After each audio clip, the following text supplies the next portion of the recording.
I never forget when I lost my mother, my uncle was like, you strong. And I was like, Uncle, I don't want to be strong. I don't have to be strong. I just did a presentation the other day about the legend of the strong Black woman. And I was like, well, where did we get that myth from? Why do we always have to be strong or either putting on as if you're strong? So in conclusion, what I've discovered with being strong all the time, it causes mental exhaustion.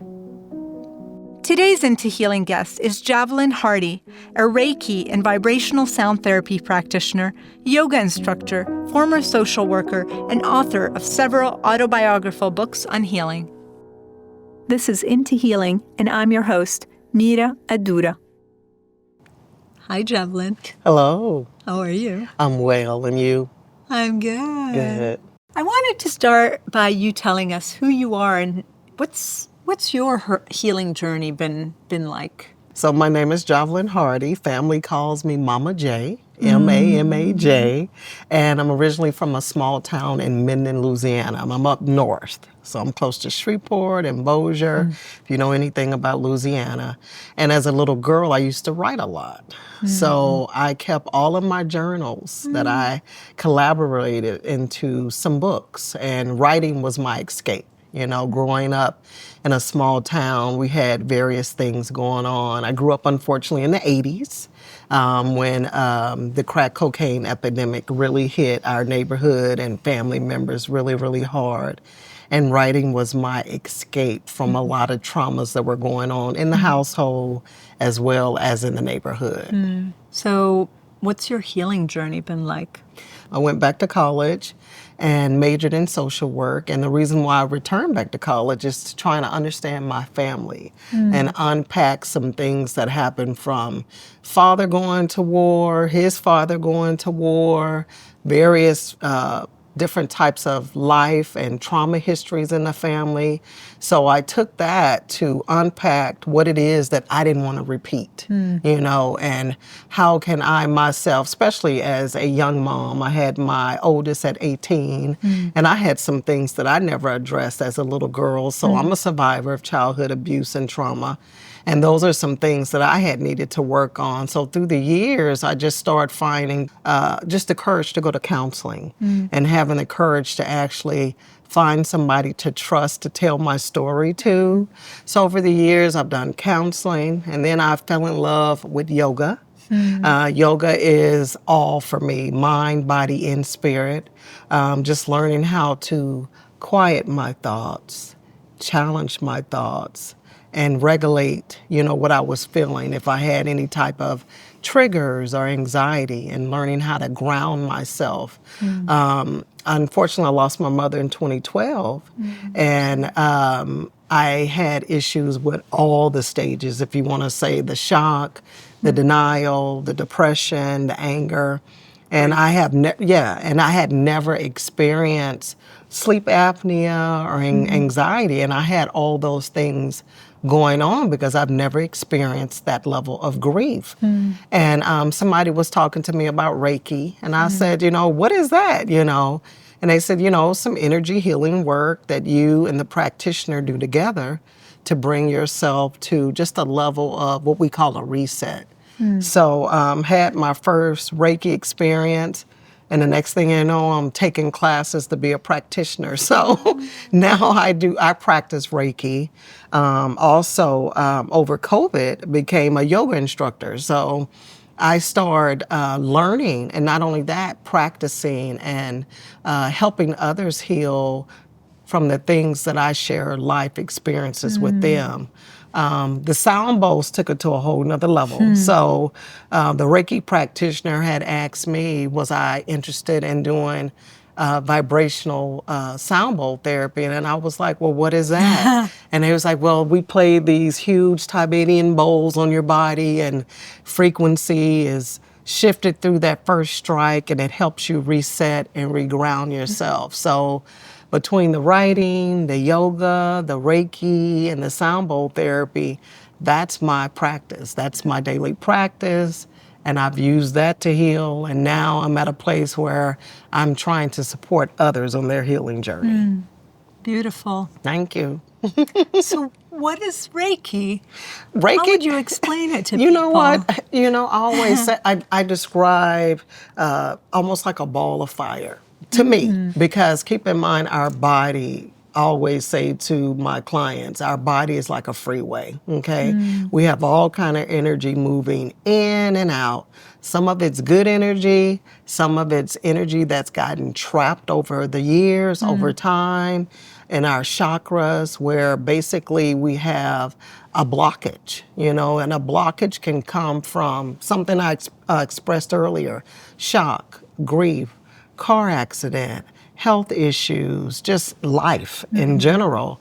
And basically what we're trying to do is to get that energy moving and allowing you to be able to a place where you can rest. You know, Reiki is used for relaxation, is used for health issues. You know, you still see your practitioner, but it is the, I will say, the glue that helps seals all the various anxieties that's going on in the body. We use hands-on or either hands-off, and it's an energy exchange. It's me trying to meet and help you with what's going on in your body that's blocked. So touch has a huge Yes, it plays a huge does. part. Yeah. And we can do it, you know, like I said, hands-on or hands-off. But it's the exchange of energy, and it's also the reset of your energy and finding what's blocked and what needs to be aligned and reset. How do you go about kind of discovering what's been blocked? Is it through feeling? Is it through talking? Is it a combination? Well, when I first meet you, you know, we sit down, we do a consultation. I ask why you are here, and we go over some things as far as like your health issues, or either physical, mental, you know, things that are going on in your life. But not only that, it's more of an intuition. Sometimes I can just go straight to it, you know. So you also, I will call it more of a calling to do the work of a healer, also a light worker. And especially with the bowls, they sing and they tell a story. And when you connect and chime with the frequencies of the bowls, it will let you know right away, just by a strike and the way the bowl rings, if something is blocked, if something is not moving, or either something's clogged up in your body. Especially with, you know, we have all our lymphatic system in the body, and we have various things. Like right now, I'm working with a young lady that travels a lot. And I'm always working on her legs, her lower extremities, and the sitting from the airplane, and just trying to get more movement and work out a treatment plan to keep her body healthy as she travels. Because that flying, you know, it really we call it an offset, has the body off. Yeah. Stuck energies. Yes, in the body. yes.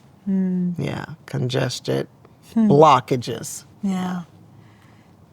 How do you use the sound bowls? Do you put them on the body, or are they next to the body? I should have brought my bowls. I know. Yeah, I should have brought the bowls. They're heavy. So we follow the same practice with the meridian points as if you're getting ready to get acupuncture or reflexology. So there are places on the body. We start with your feet. You know, we have the huge bowl.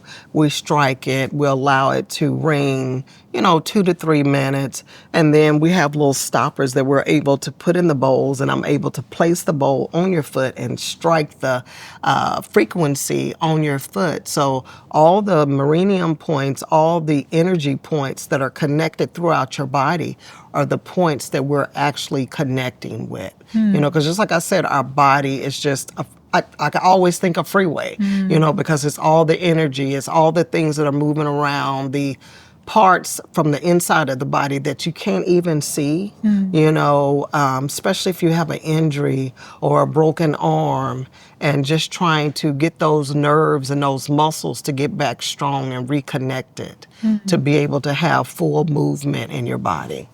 Yeah. So interesting when you're talking about that. It reminds me about the modality of acupuncture, how what you're doing is really awakening something in the body so it Yes. learns to heal itself. Yes, yes. Can you speak to Yes. that a little bit? Well, it's amazing that you say that, because when I'm reading off the statement when you first get your appointment and you have to do the disclosure and the consent form, and it states, still continue to see your practitioner, but it also has a statement that the body has a way to reheal itself.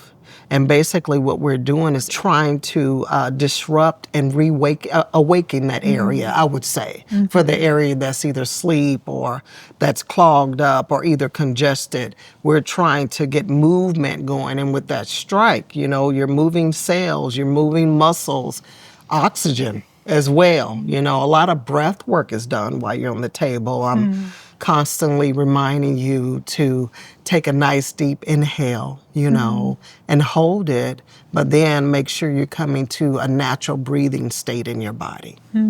Yeah. So we're both connecting together, talking together, nonverbal conversations are going on due to the connection of the Reiki or either the connection of the bowls striking on the body as well. Yeah, because I'm listening to the bowls. And then not only that, with Reiki, I'm connecting with where the energy or either where I'm getting drawn to work on. Yeah. Your presence seems to be so important to this healing modality, and you as an empathetic witness to what's going on here. Can you maybe speak to that, how important those two things are to the practice of Reiki? Well, being open, first of all, just having a level of awareness of what we're doing, what this is about, and being opening to something new. And I'm going to speak, if you don't mind, especially from my culture. Me practicing something like this. I know when I went back to Louisiana and was there for like a year and a half, and I was practicing, some people thought I was doing voodoo. And what you don't know, you assume. But it's the questions that you ask so you can be comfortable and opening to a new way of healing. Because if you're taking 25 pills, okay, which I do know some people are taking, yeah, go ahead and breathe, I know, right? And then if I was to say to you, what if we do a treatment plan of just talking about your diet, what you're eating? But not only that, the shock and awareness of how much water people are not taking in. That hinders circulation already. We gotta have water. But not only that, just understanding what it is that we're trying to repair. And can you look within your body? Can you see yourself healing from this? Am I able to get some type of buy-in, or either for you to understand what part of my body that I actually want to be healed, and can I start doing the work as well with me, with you, me as well, together collaboratively. Yeah. I love that. I love the saying, when you're ready for the lesson, the teacher appears. Yes, yes. And that you can't heal something that's not ready to be healed, you or cannot. that you're not open to healing. No, you cannot. Yeah. Yeah, because it's just it's night and day versus someone who has done the work or either reading, because I'll send you some information about what the practice is. And there are some people, as soon as they get on the table, they're out. And then there are some, that still take a long time to calm down, to just be there. Using mindfulness is being in the moment without any judgment. So when someone is having a hard time relaxing, I do a lot of affirmations, I do a lot of what I would call talk therapy. But not only that, I ask them, what is it that you need to say to yourself right now? How can you give yourself permission to have this moment that you deserve? Because you deserve to be here. You deserve to be well. You deserve to feel better. And you deserve to have a meaningful life of less pain and suffering. Because, that's what it addresses. The thought patterns are real. And unfortunately, we will bring them to the table, a negative thought pattern, or either some people bring other people on the table, the people that have harmed them. send them away. So you can just be here, and this moment will be for you. Because it's very empowering to give yourself time to take a chance on something you never heard of before, and very taboo to my culture, besides somebody going to church and lay hands on you. So usually if someone comes from a religious standpoint or background, I will say, hey, do you go to the altar and get hands laid on, especially from my culture? And they say yes. And I said, well, Reiki is similar. It's similar. It's the energy work. You're trusting your pastor to lay hands on you and heal this area in your body. We're connecting and we're building trust too. But we have to make sure that you yourself is present on the table, and whoever harmed you, we can set them free and let them go so they won't interrupt your healing time. Yeah. Wow. And I'm going to sip some tea on Yes, that. please. What do you feel is so powerful about Reiki? Like, from your experience, what do you think is just so, like, you love it so much because it has the power? Like, what is that power? What's so powerful about it? I would say the response of the body, because with both the Reiki and the sound bowl, let's say I have the bowl right on your mid-back, or either I have the bowl right close to your heart chakra, and then I'm seeing movement and jerk response. It's like electrical current. Yeah, from the strike. And that also lets me know that was a connection. That's a frequency connection. Whereas if I'm working on something, and I don't know if you've ever got acupuncture. I get acupuncture all the time. And sometime when my acupuncturist, she'll put it in a foot area, and something up here moves, you know, but it all runs together, the frequency, because those nerves in the feet, they run all the way up the body and vice versa. So just being able to see someone rest in peace is so beautiful, you know, especially if they've told me I'm having sleep apnea or anxiety or a panic attack. And then here it is, you're out the first 5 minutes of a 55-minute session. And I get to see you rest.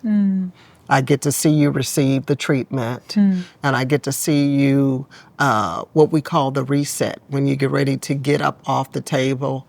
Also get to see a lot of what we call sound drunk, where the bowls have actually caused you to have a deep, deep float, just like you have that first float when you get your acupuncture. Well, I float every time I get acupuncture, but you can experience the same float just from that treatment of, you know, just the relief and the heaviness and things that are coming out, you know, being relieved and being, I'm trying to think of a word for it.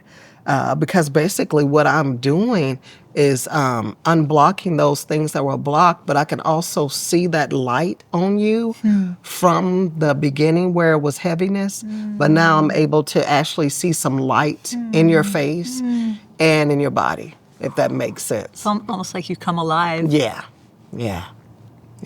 Wow. Yeah. Who is Reiki for? Reiki's for anyone that's open. For everyone. You know, Reiki is for everyone. You know, no type of background or demographics needed whatsoever. It's for the individual who is ready to receive and heal from whatever it is that's holding them down or holding them back. How does Reiki help ancestral trauma and wounding? Oh, that's a deep, deep question. You know, I think about it. I have a good friend, Damon, and he learned his, you know, there's different master teachers. And he did his practice and his teaching through a Kemet practice. Yeah. And when I was learning some of the tools and tricks he does versus where I got my teaching from, it's like day and night. And the reason why I would say day and night is because we look more so of 3 generations back. when we are doing practice of any sort. You see Javelin, you see Geraldine Hardy, my mother, and you see Vera Hardy, my grandmother. So when I am here, I am just not present for me. I'm present for my ancestors who unfortunately didn't have the tools that we have today to be able to address the traumas that we have suffered from. So let's say I'm able to intuitively, check in and ask for their permission and ask for their support and ask for their strength to help me to continue on this journey to help heal from what they didn't get healing from. But not only that, honor them because of the practices that they used way before Christianity came on the scene or any other religious. Because, I look at our native brothers and sisters, but my people had witch doctors too, but it was positive. The world tried to make, and it still does, witch doctors and voodoo and other natural healers and practitioners look as if it's taboo. Whereas I would say from my grandfather, Eugene Anderson, who can read or write, but he also taught me how to make medicines, and that's ancestral healing when you wasn't able to go to hospitals, due to the color of your skin, or get medical treatment due to not having insurance or either transportation or either doctors that understand you from a cultural competence lens. So, I do. I make medicines. I make all kind of things. Oh, make medicines too. I make a lot of the stuff my grandfather taught me how to make. Tell me a little bit about that. Out the backyard. So growing your own plants and making medicines out of them. Yeah. I thirst for all that. I think when I was in my 30s, I call it the itch. I started getting into reading about herbal stuff. I got really interested of just learning different plants. And then all this came in too.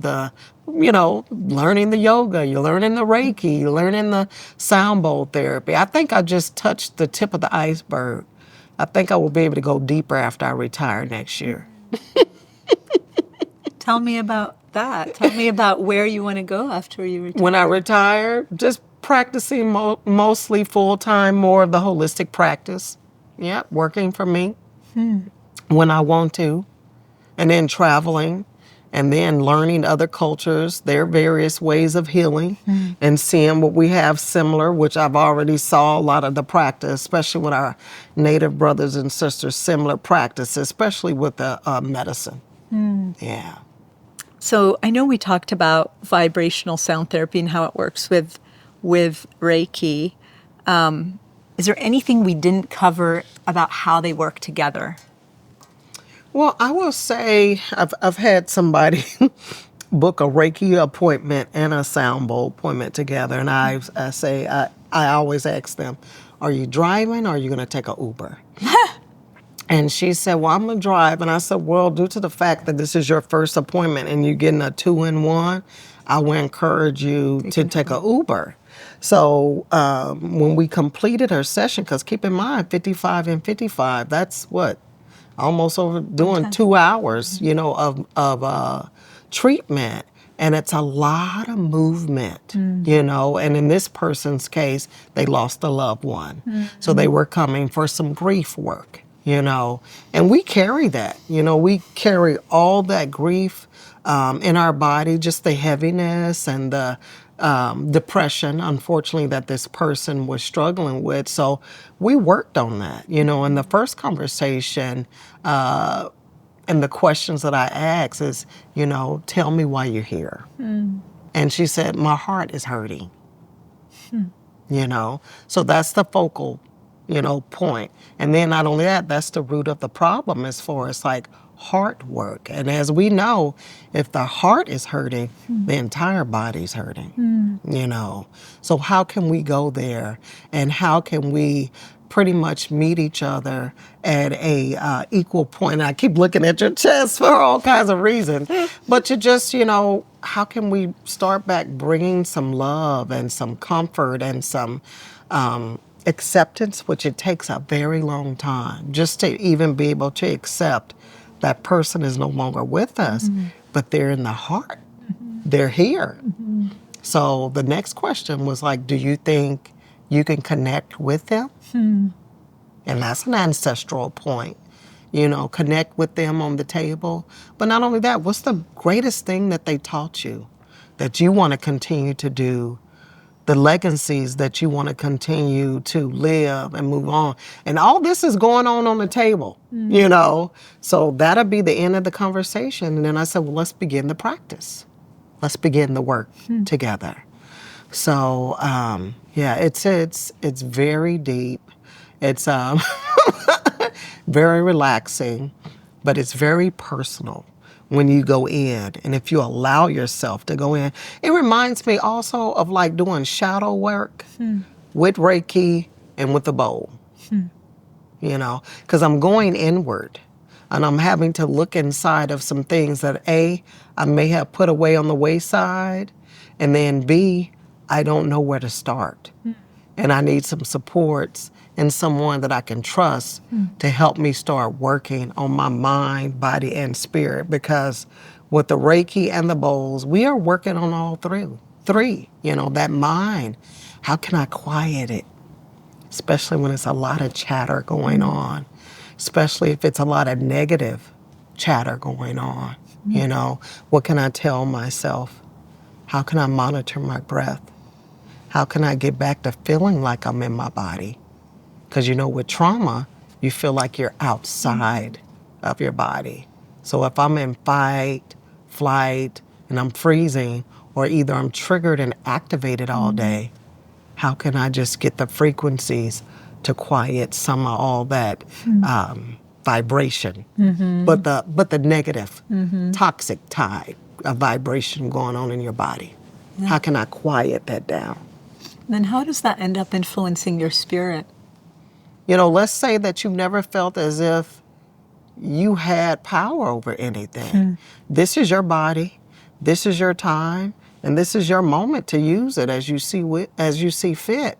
So just the empowerment piece, but not only that, it feels so good when I get to see that smile for somebody first start coming to me and I never seen them smile, you know, and then you start seeing that light come in. But not only that, you start seeing them come back for more, and you know it's working, and they're telling you they're feeling better, and they're telling you, I'm not crying every day now. I'm not crying every day. And when I do cry, I acknowledge it, you know, and then I also give myself permission. Why is sound so powerful at moving energy? I just think about the frequency, the various tuning forks. They have different numbers, and it'll tell you heart chakra. You know, when you go get the doctor, even when he hits that knee to try to see if the reflexes from the knee is in tune. So the frequency, various numbers, they are actually speaking to the energy in your body. And it's a song and dance to me. It really is. And I'm using my wrist a lot because that's what I see when I hit the strike. But it's an awakening. It's a calling. The frequency is actually talking to that area that has been stagnant, you know, or either needs to come alive or either needs some energy sent to it. So that frequency is that movement. It's almost like a dead sea. And then you're getting the frequency to bring in some clean movement and water, you know, to bring the water and the movement in your body. All that's connected. Yeah, of course. And at the beginning, you were talking about just even getting people hydrated and having water come into their bodies, how you need that to be able to have the sound move, right? Yeah. You can't have sound move in a dehydrated body. Yeah. And I have to remind folks when they come see me the week before, and I do the reminder, please drink water all week. All week. Yeah. Wow. There's such power in that. How does one become a Reiki practitioner? Well, you have various what we call master teachers, and you can look online and find, someone to teach you. I know my first Reiki appointment, I was fortunate because she teaches as well, and she's a master teacher. So I had somebody at my fingertips. But you can find a master teacher pretty much anywhere. You can look online, look them up, see what their background is, see what type of levels they teach, because there's levels 1, 2, and then master level. And talk to them, interview them, and see if they can teach you and connect with Reiki. But not only that, make sure you know what you're doing, because it's something that I don't want to just say the average Joe, oh, hey, I want to do Reiki. When you have people in front of you and people on your table, you are connecting pretty much to somebody's soul. It's just like saying I want to be a massage therapist, but I don't like people. You have to touch, you have to connect. And not only that, it's like a daily practice of making sure I'm taking care of myself, because there's a lot of vicarious. Yes. I unfortunately have dealt with that. So I do a lot of clearing. After I do an appointment, I have to make sure I clear the energy and clear the way out and make sure I'm taking care of myself. But I will say probably the most important thing when you're looking for a master teacher, just not the textbook piece of just learning what it is, but making sure you have somebody the relationship piece, and someone to help you educate if somebody's energy has caused you to get really sick. Yeah. So clearing that before, huh? Yes. So interesting. Yeah. There's so many different levels to it. Where does the tradition of Reiki or the practice of Reiki come from? That's a good question. Okay, because my book has a lot of history in Japan, but then when I have the books, just like I said, I have my books from Kemet in Egypt, there's history there as well. Especially when they're showing, a lot of, I say the writing on the wall. And, I would say that was probably the greatest medicine we could ever learn, pyramids and Kemetic, energy and spirituality. But those are some ways to learn as well. Yeah. Seems like a lot of those energetic practices have roots in a lot of different cultures. Yes, it does. Yes, it does. Yeah.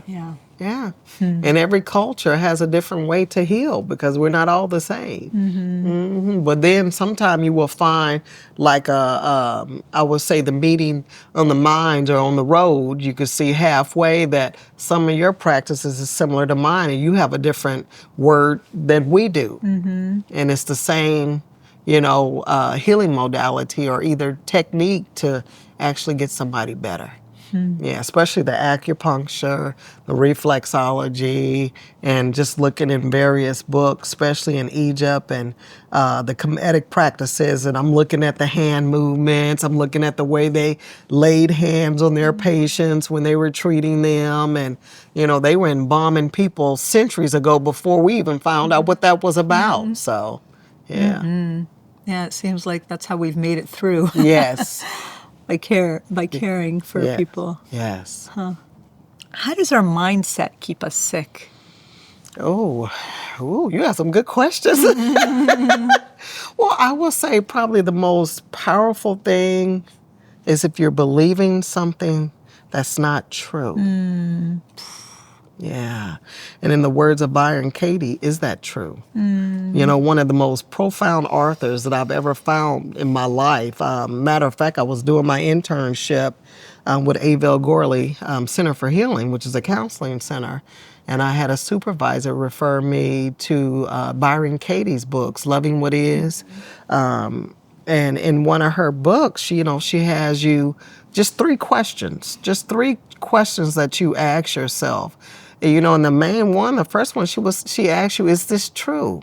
And I know for me, I learned this through dialectical behavior therapy, which is a part of therapy, especially with post-traumatic stress disorder or any type of trauma history, is to challenge it. Challenge the thought. But is it somebody else's thought? Is it something else that somebody used to say to you that haven't dealt with their own trauma? But how can you create a new narrative of what you're feeling, but the thinking piece? Challenging it is so profound. Should I challenge this thought? Should I believe this thought?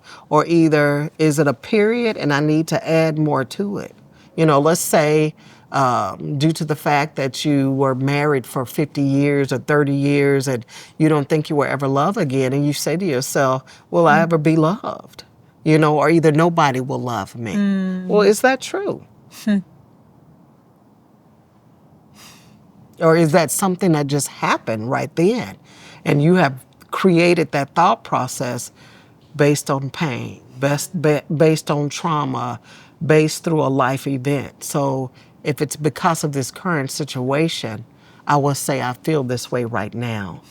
But doesn't mean that it will be like this forever. So challenge your thoughts. Yeah, write them down. Talk to somebody. Get a counselor. But if they're not yours, it won't serve you, If it's somebody else's thoughts put on you, and I'm speaking of things like abuse, unfortunately, domestic violence, or some type of unhealthy relationship, How can I learn my own thoughts? How can I start back loving myself? How can I empower myself? That takes support. Yeah. And that's how we go from being in a state of sickness to being in a state of healing and moving through these different things. And a level of consciousness. Yeah, for sure. Yeah, because sometimes, depending on what the trauma is or whatever you went through, it can affect the brain so bad that you don't feel as if mind, body, spirit, that you're conscious, that you're not, fully living, but just existing. Yeah, you're dissociated. Yes. 'Cause it feels better. Disassociated, yes. Feels better to Yes. not feel. Yes. And I've seen that too. Oh, Unfortunately, and ain't experienced it. Yeah. Is there a wish or a desire you have for this practice?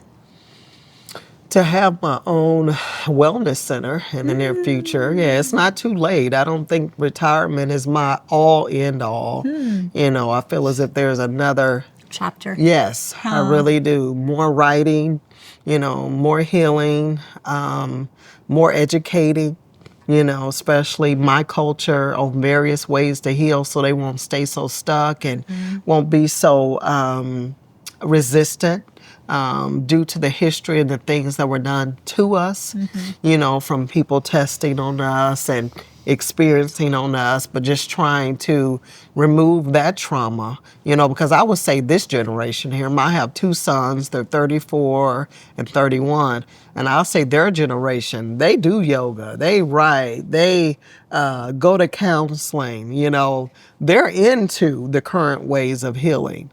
My grandchildren have emotion cards, with their pictures on them, they're able to talk to me about their feelings. My generation, unfortunately, it was more of, I give you something to cry for or go somewhere and sit down. And it wasn't, we didn't talk a lot about the emotions, what to do with them. Why are you crying? I'm feeling this way, but why am I feeling this way? And what can I do about it? So I feel that they talk more about it and address things way better than my generation and my parents' generation. Of course, yeah. It seems like every generation tries to make things better for the next one, at least for the most part. Yeah. That's the for the ultimate most part. goal.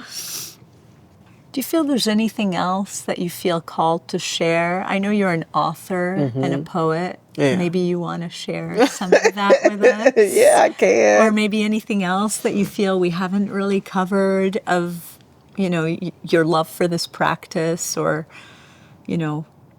Well, just like I said, I think I'm just getting to the tip of the iceberg. I know it's having the time, especially with school, the classes that I want to take, the herbalist classes, I need time off. I can't work and go to those classes. And then also, I want to be trained on using the frequency, the frequency forks, and using those more. So I want to go deeper, but the writing is my first love. I feel that the writing was just the beginning of a journey to just to step back and look to see what I went through as a little girl. But not only that, where I'm going and where I want to go, and who can come with you, who can't come with you, and understanding the environmental factors of healing is important. Who you're around matters. Yeah. Who you live with matters. 100%. The environment, if you're in a unhealthy, toxic environment and you're trying to get better, that's hard. It's like being in recovery and having a partner that's using all day and you're trying to get better. It just doesn't, fit. But the writing is my first love. Just like I said, I used to write a lot just to escape my environment. I had a lot of questions as a little girl that nobody could answer because I just knew some things weren't right, but I didn't have a word to it. And it wasn't until I became an adult and started going to counseling and started going to college and school and saying, like, that's what this stuff was. Or either this is why they drank, or either this is why they self-medicated, and now I can understand, certain things. Why do you think writing is such a powerful tool for healing or for processing? Well, you asked a question about the negative thoughts. For one, I'm able to get that out. But not only that, too, I just get to write. Just free fall. I just get to write everything.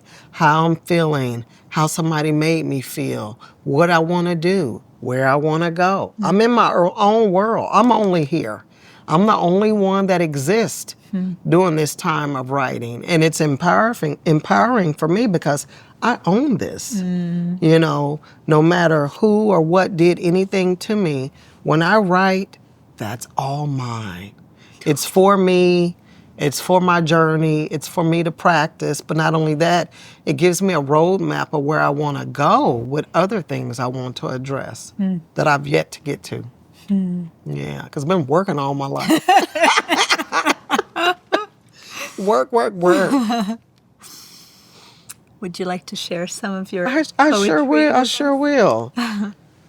And thank you for the opportunity. So this will be this is the second book. This is the first book, The Girl Inside of Me, for all who suffered sexual abuse or traumas as children. And I do it in a poetic, this is more, to me, like a poetic biography. And then It Takes a Journey to Heal is my second book. And this one here is called Healing is a Process. So if someone ever told you that you could be healed overnight, it has to be by God's power or only because healing is a process. It takes time to heal from trials and tribulations. First of all, I have to want to be free. So that's that being open. Totally free from strongholds. The chains have a rhythm and a beat. And I've been moving and I've gotten used to the weight. So when the chains fell free, I felt empty and lost. Oof. Because I was used to being led by bondage. Since I have numbed my feelings so long, all the emotions of peace, hope, and trust for a new life, water and energy, I just breathe. Gasping for new life, meaning and purpose. Healing is a process. So be patient and gentle with yourself. Just don't put those chains back on. Because healing is a process. Thank you. I can do this last one because it's a little lengthy and then it's kind of a mind, body, spirit. But it's about stages, stages of grief. And this is the one I dedicated to my mother when she passed away. Here's a picture too. I don't know if they can get that, but this is Geraldine. This is my lifeline. She and I still connect and have various conversations, And it's this one's entitled The Stages of Black Grief for the woman who lost her mother. Shattering. It's an eruption where my soul turns into a piece of glass.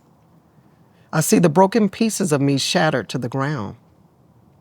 Some of the pieces are a reflection of my past and some are a reflection of my future.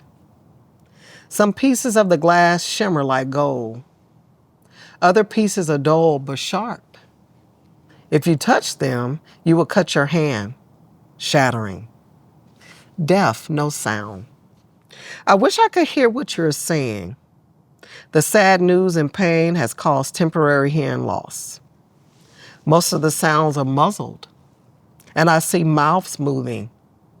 I can't make out the words. Please don't stare at me as if I am crazy. My mind, my heart, and my spirit aren't able to hear. My ears aren't able to hear because of the pain. I daydream a lot. So I'm daydreaming. Time has stopped. The hands of the clock are not moving. Everyone moves in slow motion. The same dream keeps replaying in my mind, and now I see the dream when I'm awake. How can you be in two cities at one time? My mind is in one city, but my spirit and my soul is at home. I see abstracts and gravity floating in the air as puzzle pieces that form a picture. Time has stopped. The hands of the clock are not moving. The mind. I swear I just saw you yesterday. Ever since you left me, I see people who look like you. I hear your laugh. And when I pass the mirror, I see the image of you. That's me. My mind is racing. All memories we've shared are flooding me. Did I share all my secrets and heartaches with you? Did I learn everything I needed to learn from you as a woman? I wonder, am I a reflection of you? The body. I can't stop the anxiety. This is how I got into Reiki and sound bowl. Flowing through my body. It runs through me as if I've been electrocuted. The shock I feel made my heart stop beating. It has more of a panting sound. Heavy, no rhythm. My pulse is hard to monitor. I've been on life support for some time. I've had to be resurrected because I flatlined. The pain is in parts of my body that I've never felt. I'm numb in my hands and my feet. I don't want to bathe, eat, or brush my teeth. My body has shut down. The spirit, a detachment of life. Then there came a time where I took on the strength and became stronger. Find rest, my soul. You were so tired. I never knew a time when you weren't working. I even saw you sleep one day with your eyes open because you were so tired. Your pain is gone. You don't have to worry anymore. I let you go. I set you free. I take your spirit. I will live now for the family. The stages of Black grief. It's very touching. Thank you. Thank sharing. you. Thank you for allowing me to share. Thank you, Javelin. That's why I said writing. No one ever talked to me about grieving. That's just something I don't remember or either was taught, growing up. Somebody passed away. They said, well, God will give you strength, pray about it. And I never forget when I lost my mother, my uncle was like, you strong, you strong. And I was like, Uncle, I don't want to be strong. I don't have to be strong. I just did a presentation the other day about the legend of the strong Black woman. And I was like, well, where did we get that myth from? Why do we always have to be strong or either putting on as if you're strong? So in conclusion, what I've discovered with being strong all the time, it causes mental exhaustion. Sure does. So allow yourself to rest. Thank you. You're welcome. Thank you so much. Thank you. Thank you for having me. Thank you for coming. Thank you. If you enjoyed this conversation, please like, subscribe, and share with a friend. You can connect with Into Healing on TikTok and Instagram for more inspirational and behind-the-scenes content, and visit our website, intohealing.com, for transcripts and other goodies. Thank you for joining us.